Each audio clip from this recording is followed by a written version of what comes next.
Welcome back to All Christian Fellowship, a caring and equipping church to influence people with God's love. And welcome back to our series Easter Journey. This is the third video, and I guess you remember our time traveling in the first video, right? And also the story about the garden and the hill in the second video. And today I'd like to provide you with a different kind of story. In order to approach the whole wealth of the Easter story, there is no better way, in my opinion, but to invent words such as unkillable, which I think sounds much better than unmurderable, right? That Jesus broke the chains of death because it was impossible for death to keep its hold on him is recognized by every believer.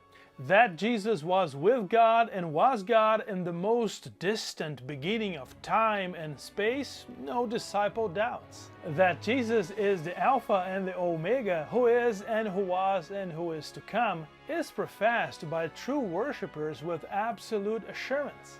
But saying that Jesus is unkillable sounds a bit weird to many people. But think again. Perhaps there is no more appropriate word to show Jesus' authority over his own life, right? Jesus is unkillable because he cannot, under any circumstance and at any time, be killed. That's right, it was Jesus himself who said, "No one takes my life from me, but I laid it down of my own accord. I have authority to lay it down and authority to take it up again." Whenever Jesus' disciples today celebrate his vicarious death and resurrection through the Lord's Supper, for instance, the idea of the unkillable Jesus comes to the fore. "This is my body given for you. Do this in remembrance of me." When the Word became flesh and lived among us, visible, audible, and palpable, there were at least 3 severe attempts against him, and all of them fruitless, which naturally reinforces the thesis of the unkillable Jesus. Let's look at the first attempt. When King Herod heard the Magi referred to Jesus as the King of the Jews, he was disturbed and tried to locate the newborn in Bethlehem. As the Magi didn't give him the information, Herod was furious, and he gave orders to kill all the boys in Bethlehem and its vicinity. Now, Herod was a strong adversary, an evil, dangerous, and cruel man. He was 70 at the time of the killing of the innocents of Bethlehem, some 20 breastfed children. But Jesus was not among them because Joseph, by divine guidance, had already taken him safely to Egypt. The second attempt, Jesus was 30 years old when he started his ministry. And one Saturday he entered a synagogue in Nazareth, where he had grown up, read 2 passages from Isaiah, and added solemnly, "Yep, today the scriptures that you just heard was fulfilled." You see, everyone was until then listening to him with interest and admiration, but when Jesus told them the truth, they reacted badly. All the people in the synagogue were furious when they heard this.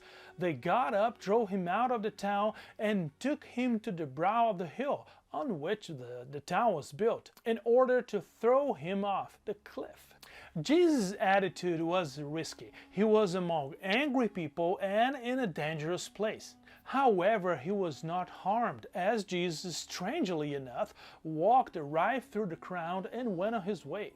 The third attempt, because he has no beginning and no end, because he is self-existent, because he is eternal, Jesus was older than all the characters in the Old Testament, such as Isaiah, who lived 700 years before his birth, David, who lived 1,000 years before, Moses, who lived 1,500 years earlier, and Abraham, who lived 2,000 years before Jesus.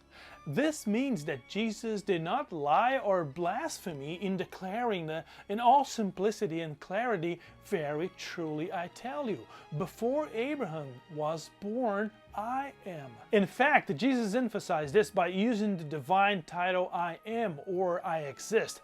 whose verb is in the present.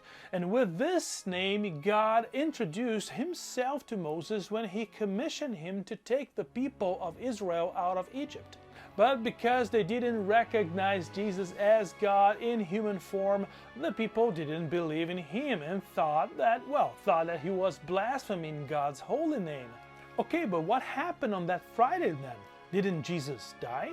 Well, on that Friday before the resurrection, the arrest and death of Jesus do not call into question his earlier statement, "No one takes my life from me." It is pertinent to remember that Jesus is not only unkillable, he is also unarrestable. I know, please bear with me, I'm just feeling so good with creating new words. Although some people tried to arrest him several times, they couldn't, because his hour had not yet come. You see, both misfortunes, imprisonment and death, and both glorious manifestations, resurrection and ascension, were on his schedule and would materialize in due course. There is one thing after another. When the exact time of his arrest and death came, Jesus himself admitted it. A time is coming, and in fact has come. Only then, on Friday morning, neither before nor after, was Jesus arrested and about 9 hours later killed. A few days before, in the face of a suffering about to arrive, Jesus sighed, "Now my soul is troubled. And what shall I say? Father, save me from this hour? No, it was for this very reason I came to this hour. Father, glorify your name."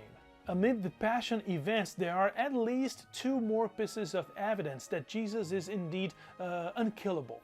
When Peter drew his sword to defend Jesus in the Garden of Gethsemane, Jesus ordered him to retrieve the weapon and told him, "Do you think I cannot call on my Father, and he will at once put at my disposal more than 12 legions of angels?" In other words, Jesus was explaining, I can escape yet another serious attempt at death, as I escaped the previous ones, but this time I would not do it.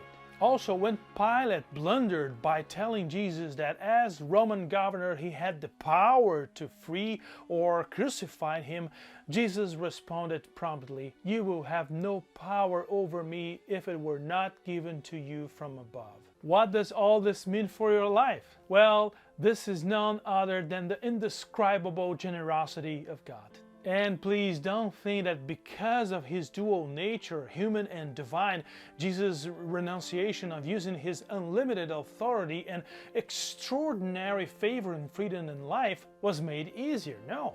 On that dark day, Jesus allowed himself to be arrested. He was tied, he was handcuffed, and to be killed. He was beaten and slapped and flogged and wounded and crucified. Jesus was not anesthetized before being despised and rejected by men. Struck and afflicted by God as a representative of the sinful human being, pierced and crushed because of our iniquities, and finally taken to the slaughterhouse and eliminated from the land of the living. During his years of life in time and history, Jesus never gave up his divinity or his humanity. His imprisonment and death were not theatrical performance, but truthful lived experiences. These two misfortunes fell upon Jesus' body, who was generated by the Holy Spirit in the womb of a virgin woman, who was almost killed by Herod at birth, and who then died of his own free will. That is why the celebrants of the Holy Supper have constantly repeated, "This is my body, which is for you." And that is why Paul makes it very clear that the reconciliation between God and human beings was made by Christ's physical body through death to present you holy in his sight, without blemish and free from accusation. And why is all this important? Because Jesus is unarrestable and unkillable. but he let himself be arrested. He let himself be killed for the benefit of our full redemption. For his sacrifice, we thank God. It is the wonderful gift that he gives us, his one and only Son, and this is a gift that words cannot describe. Remember, this is the third story about Easter. Stay tuned for the final story, because I'm sure that God will speak to you a lot through this adventure of faith. It is time to rise back to life. All the best to you and your family. Be in peace. Bye now.